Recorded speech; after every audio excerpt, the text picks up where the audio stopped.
কড়াইয়ে তেল দিয়ে দিলাম পেঁয়াজ কুচি, তেজপাতা।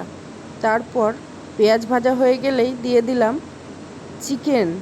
চিকেনটাকে ভালোভাবে ভেজে নিলাম যতক্ষণ না তেল রিলিজ হয়েছে।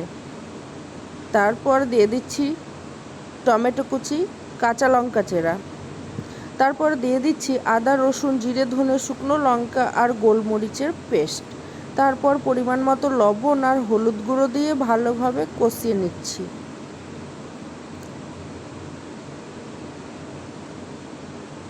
মশলা প্রায় কষানো হয়ে গেছে।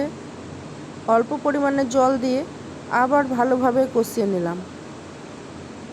মশলা কষানো প্রায় হয়ে গেছে, মশলা থেকে গন্ধ কিন্তু চলে গেছে। এবার পরিমাণ মতো জল দিয়ে ঝোল ফুটে উঠলেই পাম কমিয়ে রেখে দিলাম।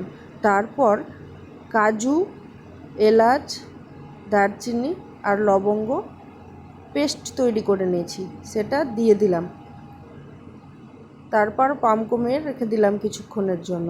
রেডি হয়ে গেল চিকেন গ্রেভি।